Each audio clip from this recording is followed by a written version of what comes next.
Hey guys, I'm back to the channel. Welcome to another video. It's that time of the week again. It's Premier League predictions time. Another round of exciting and intriguing Premier League encounters are almost upon us for this upcoming weekend. And of course, this is the video where I talk about each and every single game, analyze them, and of course, try to give my predictions on how I believe and think each and every single game will turn out this upcoming weekend. Before we get into all of that though, I would like to remind you all to please like the video and also subscribe if you are new. Both things will always and forever be greatly appreciated.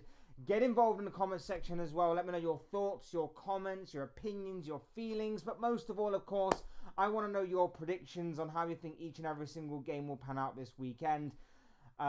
Get involved, use and abuse that comment section, people, with all of that good stuff, because I'm sure they'll make for great and interesting reading. And without further ado, we'll get on to the video itself. We'll get on to the games itself, and we're going to kick things off with Saturday's lunchtime encounter.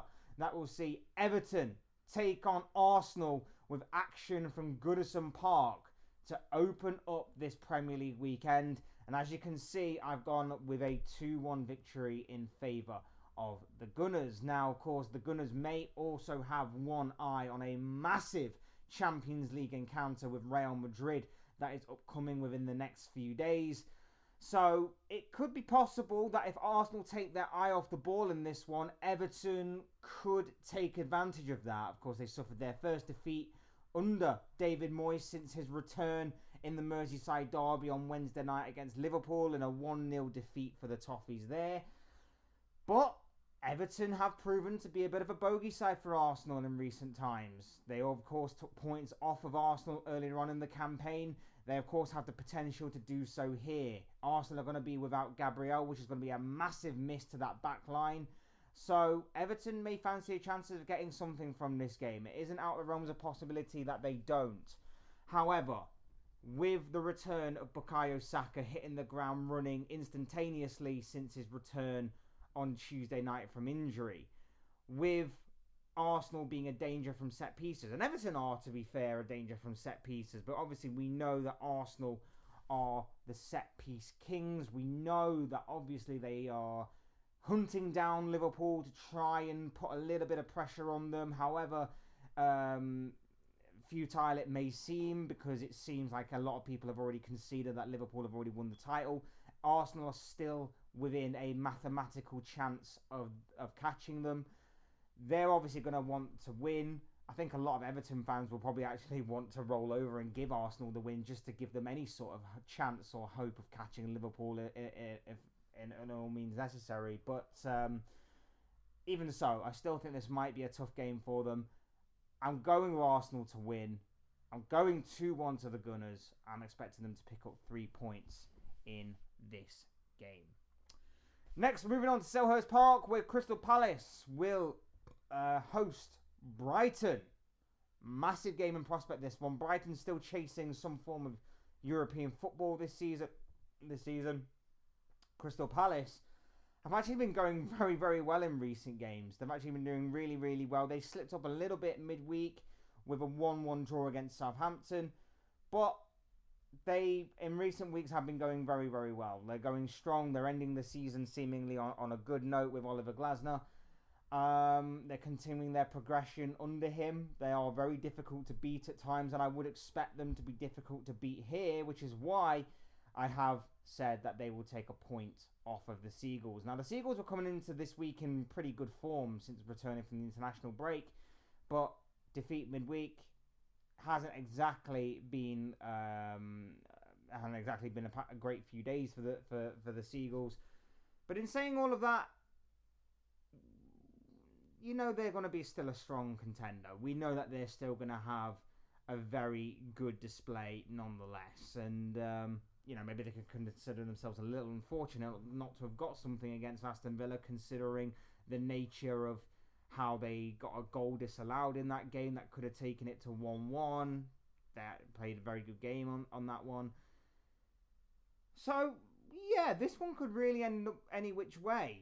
Palace continuing their progression with their manager. Brighton looking to try and stake a claim for a European football place for next season. It's going to be an interesting battle. It's going to be a very interesting battle. one that either one of these sides could go on and win. They do have the quality and the players to actually go on and win this game. I'm going to call it down the middle, though. I'm going to go with my initial reaction to this game, and I'm going to say that this game will end 1-1. Next up, a real relegation clash, this one, between Ipswich and Wolverhampton Wanderers. 9 points separate these two. Ipswich are currently in the relegation zone. Wolves currently are hovering outside of it.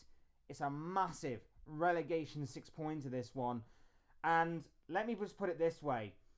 If Wolves are to win this game and Southampton are to lose their game this weekend, that's it. That's done and dusted as far as what Southampton are concerned. They will be relegated this weekend if Southampton don't win. More on them a little later, and obviously Wolves do.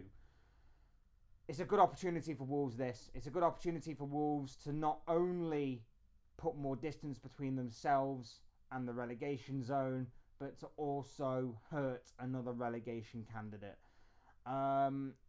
It's a massive win that Ipswich pulled off midweek against Bournemouth. A big win that gives them a little bit of hope going into the final 8 games of the season. But I don't know if they'll have the consistency to go on and make that win count. They've obviously given them a good opportunity of maybe catching up Wolves, and this will be an even bigger opportunity if they were to get 3 points here. But I think with the way that Wolves are playing right now, I think with the bit between their teeth that they want to try and put as much distance between themselves and relegation as possible. I just have a feeling that with the quality of players that they have around them as well, and maybe even the strength and depth, Wolves will have too much for Ipswich to handle. I'd love to say that Ipswich get the win here and make the relegation at least a little bit more interesting, but I think Wolves win, and I think they also condemn Southampton in the first place. I mean, the writing was seemingly already on the wall with Southampton anyway, but it will obviously just confirm their status of being relegated. So we shall see. We shall see how this one pans out, but I'm just thinking that Wolves will have too much for Ipswich to handle, and that is why I am going for a Wolves win in this one. Next up, we're moving on to the London Stadium, where Bournemouth's away day takes them to the capital, and they will be taking on West Ham United. I've gone 2-1 to Bournemouth. Now, in recent games, Bournemouth's form has dropped off. Maybe we are seeing Bournemouth run out of steam a little bit. Maybe their small squad that has been doing so well and over-exceeding for large parts of this season may just be, like I say, running out of steam, running out of energy, and that may be why we have seen Bournemouth kind of fall apart a little bit these past few games. Their recent form hasn't exactly made for great reading. However, they still have the potential, they still have the quality, they still have the players to turn things around. And against this West Ham side where you don't exactly know what you're going to get, they very much well could fancy their chances of getting a win in this one. It's not exactly a foregone conclusion. West Ham, obviously, we know will be difficult opposition for most teams. And again, with the likes of Jared Bowen in their side, you never quite know. Mohamed Kudus as well. You never quite know what to expect from this West Ham side. They can either be really, really good, or they could be very passive and very weak when it comes to these types of scenarios and games. I'm going more towards Bournemouth based on recency, well, not even recency bias because of their poor form, but based across their form the entire season. I think they'll probably get back to winning ways in this one. But again, don't rule out West Ham. We know the quality that they possess. We know the strength that they have in certain key areas. And I think with Bournemouth's recent form, they may also fancy their chances of getting something from this game. So it's not exactly a foregone conclusion, but I am going for a Bournemouth win in this one. Next up, Saturday night is going to be a massive game in terms of the battle for Champions League, Europa League and the like, as Aston Villa take on Nottingham Forest at Villa Park, and I've gone with a 1-1 draw. Now, Forest, obviously the bit between their teeth. They're going for Champions League football. It will be a miraculous and incredible achievement by Nuno Espirito Santo and his Forest side. If they are to achieve that, they are in a very, very good position to make that happen. They're probably at the very least going to drop to a 5th place spot, which should be enough given the coefficiency to, of course, award them Champions League football for next season. That is my prediction as far as what Nottingham Forest goes. As far as what this game goes, they're coming up against an Aston Villa side who find themselves in very good form themselves. Again, the bit between their teeth. They've got some good form going, and they have a very good opportunity to potentially make Champions League football again for next season if they can finish within the top 5. They've got the form, they've got the wins seemingly in their sails, and at the very least, they're probably going to achieve like some form of European football in the form of Europa League, maybe. But either way, they are in very good form. Marco Asensio and Marcus Rashford, their 2 signings, loan signings in the January transfer window, have been an incredible revelation for Unai Emery and his side going forward. The only thing that I think may just hinder Aston Villa a little bit is whether they stick or twist in this game.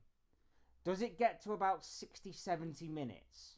The game is tied up. The game may actually be in Forest's favour. The game may actually be in Villa's favour. Who knows? But does it get to about 60, 70 minutes? And then Unai Emery's side start maybe casting their minds towards the major Champions League game that they have on the horizon against PSG. Is that maybe just a little bit of a hindrance in their mind as to why maybe Forest can take advantage of that scenario happening before their very eyes and may just get the win in this one? It could be a very big potential spot for Forest. I still think Villa may have the quality to get something from this game. But like I say, that big Champions League game on the horizon could be a big factor going into this game. I'm sticking with 1-1. I'm sticking with my original prediction because I think this is going to be an incredible game that plays out before our very eyes on Saturday night. But don't be surprised if Villa somewhat throw this game in favour of maybe getting a result against PSG in the first leg of the Champions League quarter-final. I don't necessarily think it will happen like that, but it could be a factor to consider. Next up, we've got Sunday's games. We're kicking things off with Brentford taking on Chelsea. And I've gone with a 2-2 draw. Now, Brentford on their day and against big opposition can be absolute thorns in the side of anyone and everyone. We know that, especially with the 1-2 knockout punch they have up front of Brian and Mbuemo and Johan Visser. We know that they can give some of the bigger teams a run for their money. Chelsea, they'll be riding high off of that big win they pulled off against Tottenham in midweek against their fierce rivals. Maybe it was expected of them, but they still got the job done. It wasn't exactly all convincing from Chelsea, but they managed to get the job done. Cole Palmer looked better than I've seen him in recent times. Nicholas Jackson back in the forward line for Chelsea. It could be an opportunity to go on a bit of run of form and solidify their position in the top 5 for Champions League football for next season. The only thing I worry about with Chelsea, and there's been a big worry all season, is whether or not A, they can take their chances, and B, their goalkeeping situation. Week in, week out, game in, game out, Robert Sanchez never fails to amaze me with how poor he is in between the sticks for the Blues. And I feel like if Brentford are to take more advantage of the situation, if Brentford are to be a bit braver in the situation than, say, what Tottenham were on Thursday night, I genuinely believe that they could get something from this game. We know that Brentford are a bit of a bogey side for Chelsea anyway. I feel like Brentford could get something from this game because of those two factors. So I am going for a draw. I'm calling it down the middle. I'm saying 2-2, but if I had to stick my neck out on the line, I'd say that Chelsea may just about win it with the individual quality they have in terms of a Nicholas Jackson and especially a Cole Palmer, and maybe even the strength and depth that they have in certain positions. Either way, I'm going for a 2-2 draw. Next up, Cravern Cottage awaits the arrival of the current Premier League leaders Liverpool, who know that with 8 games remaining, they need to win half of those games to mathematically secure their position as being champions-elect. But it's going to be tough, and this Fulham game is going to be tough. They don't exactly come into the best of form in this game, Fulham, but that has never ever stopped them from pulling off a big scrape before. We know that they gave Arsenal a difficult time midweek. They did lose, but we know that they have given them a difficult game. We know that they gave Arsenal a difficult game earlier on in the season. We know that they've also taken points off of Liverpool themselves earlier on in the campaign. We know that Marco Silva's side tends to turn up in these types of scenarios and atmospheres where they're not exactly the favourites to go on and win, but they can be a real thorn in the side of anyone and everyone when it comes to being on their day. Liverpool come into this one off the back of a massive victory in the Merseyside derby, a massive win against their fierce local rivals. 1-0 it finished on the night. It was a comfortable, controlling performance, especially in the second half. Not so much in the first half, but more so in the second half. But the hope is, from a Liverpool fan's point of view, is that yes, on the one hand, we get the win by any means necessary, but I'm hoping for more of a performance in this one, and I'm hoping that we really put Fulham to the sword. I don't expect it to pan out that way because I know that Fulham can be tricky opposition, but I am still expecting to win. I am still expecting us to get the 3 points and to, at the very least, maintain our 12-point gap at the top of the table. If our fierce rivals Everton can help us out this weekend, fingers crossed that does happen, that will be very much appreciated. But obviously, given my prediction earlier, I doubt that will be the case. But with the likes of Salah in tow, hopefully Luis Diaz can kick on from that very good performance that he put in against Everton. Our strength and depth hopefully will shine through yet again. Hopefully Diogo Jota's goal will start him on a bit of a scoring streak, hopefully. The hope is that Liverpool will get the job done and will get the 3 points. It's not going to be easy. We know that Fulham like these types of atmospheres where they can throw a bit more caution to the wind and the pressure is a little bit off them. But I am still anticipating Liverpool to get the job done. I'm anticipating that this will be 3 of the 12 points needed to secure the Premier League title, and I'm hoping that that will be that. We get the job done as professionally as we can. No more nervousness, no more doing things the hard way. We just get the job done. That is the hope. Moving on to Tottenham against Southampton at the Tottenham Hotspur Stadium, and I've gone with a 3-1 win to Tottenham. Now, of course, this will be a very good opportunity for Tottenham to not only get a win, get back to winning ways, but to also gain some momentum ahead of their huge Europa League game that they have coming up against, I believe it's Frankfurt. I want to say it's Frankfurt. Yes, it'll be a massive game for Spurs to obviously gain some momentum going into that game. Yes, it is against bottom of the table Southampton. Yes, as I previously mentioned, if they lose this game and if Wolves win, they are down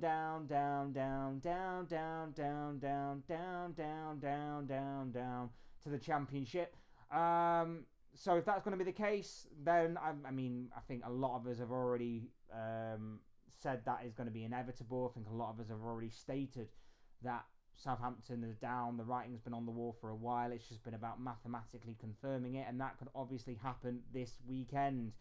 If Tottenham are to lose this game, though, in miraculous fashion, that will mean 2 things. Number 1, Southampton will have beaten the dreaded points tally that they don't want to obviously get less than in the infamous Derby County season.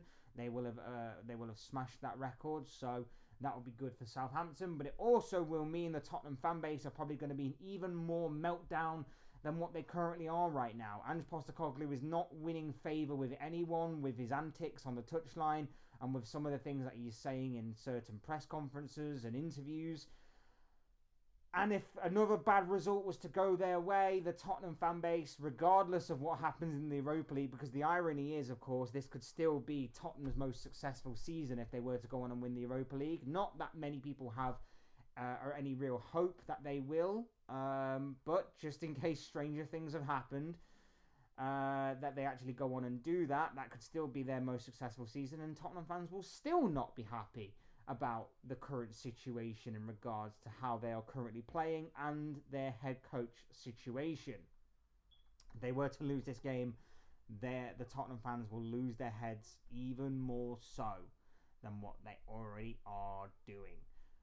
Outside of the bottom three, only Wolves have lost more than this Spurs side. That is completely unacceptable, and if they are putting all their eggs in the Europa League basket, Spurs are just very fortunate that there are at least 3/4 teams that are worse than them in this current Premier League. Otherwise, they could be finding themselves in more of a relegation scrap than they actually are.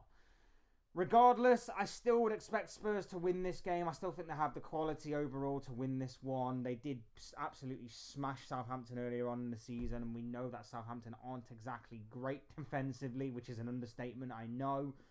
But Spurs should get the job done, regardless of what team they put out. They should still get the job done. But it will be interesting to see how they approach this game, given the fact that a massive Europa League game is on the horizon. 3-1 to Spurs, because I still think they leak stupid goals at times, and I'm expecting Spurs to really put Southampton to the sword. Dom Solanke in particular to get on the score sheet if he does play. Monday night we'll see the King Power Stadium come to light yet again when they welcome Newcastle to the venue, and I've gone with a 3-0 victory in favour of Newcastle.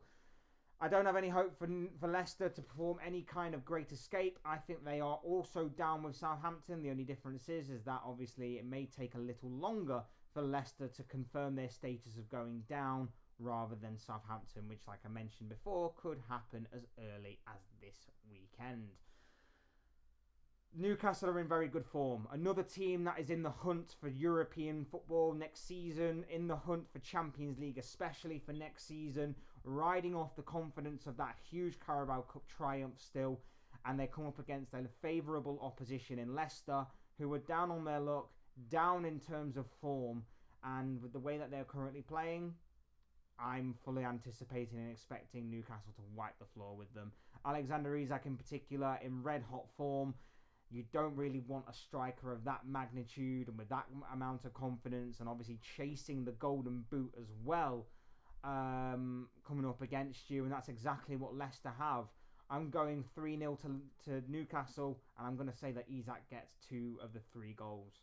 Simple as that, in my opinion. I think that's one of the more favourable games to call this upcoming weekend. And finally, in what I believe to be the biggest game of this round of fixtures, the main event of this upcoming weekend, it is red versus blue in Manchester as Old Trafford takes centre stage with a Manchester derby pitting Ruben Amorim against Pep Guardiola, and this is going to be a massive battle. We know that earlier on in the season United pulled off that incredible comeback to beat City earlier on in the campaign. We know that City's season hasn't exactly gone according to plan, and we know that they are currently in amongst this battle and race for top 4/top 5 for Champions League football next season, that if they're not careful, they very well could fall out of it. It doesn't seem likely that they will, but it could genuinely be a possibility come the end of the season. And if they don't get a good result here, I think some alarm bells might just slightly be ringing for Pep Guardiola and for Manchester City. A couple of results here and there for either one of these 6 or 7 teams that are in amongst this race could genuinely flip the table as we currently know it. And in this game in particular, like I say, it's not exactly a foregone conclusion. City are probably going to be the favourites, even though they are away from home. United, we know, still finding their feet under Amorim. We know that they're still battling hard. We know that they're still obviously trying to battle with what they have at their disposal right now. And we know that they're all obviously dealing with a fair few injuries. City should be taking advantage of that. City should be gaining the win. But as we know, it's a derby. We know that form goes out the window. All of those kind of cliches come to the surface with this one. I'm going with a 2-2 draw. I genuinely think that with the way that City play, it will suit United more to counter-attack than it would against the Nottingham Forest, say like in midweek, where Forest got an early goal, sat back, and were able to stop United from breaking them down or from breaking through them. I think United would prefer to face a Manchester City over a Nottingham Forest, given the way that obviously City's defence isn't exactly as watertight as Forest's. City's defence can be open at times with how adventurous they can be going forward. I genuinely think that United could certainly fancy their chances of gaining 1 or 2 goals, and especially if Bruno Fernandes is on form and at his creative best, I have a feeling that United will have a big chance of getting something from this game if he is on top form. Having said that, again, the favourites are City. If I had to pick a winner, I'd give City the slight edge in this one. But I've just got a sneaky feeling that United will get something from this. I just have a sneaky feeling that by hook or by crook, United will get something from this game. I think they'll make it awkward for City. I think they'll make it tricky. I think the only thing that really United need to maybe look at and maybe focus on is maybe an Omar Marmoush, who has took to life really, really well in the Premier League so far since his arrival in January with City. I think if they can focus on him, obviously there's going to be no Erling Haaland for this game. He's ruled out with injury. But I think if they can focus on him mainly, of course, I know that City have other players that are tricky, that are very difficult to play against. But I think he is the main one for me that could be the difference maker. And if, like I say, United are decisive on the counter-attack, if they make the right decisions, and obviously if they stick together and are well-disciplined, they definitely could get something from this game. I'm going 2-2 come the final whistle. I'm expecting goals galore here. And I'm expecting United to get something from this game and keep things very interesting when it comes for the battle and race for European football, and especially the Champions League. And there you have it. Those are just the thoughts, comments, opinions, predictions, feelings, whatever you want to call it, of this guy. I want to know what you guys think down below in the comment section. Leave your predictions down there. People would love to know what you have to say on all of this, all of these games that are coming up this weekend. Otherwise, hit the like button on the way out if you haven't already. Subscribe if you are new or want to see more content like this. Both things will always and forever be greatly appreciated. And as always, thank you all so much for watching and listening. I've been Fletch. This has been another Fletch Talks video, and I will see and speak to you all again soon in another video or live stream or whatever it may be. Cheers, guys. Thanks everyone for watching. Take care. Enjoy the rest of your day. I'll speak to you again very, very soon.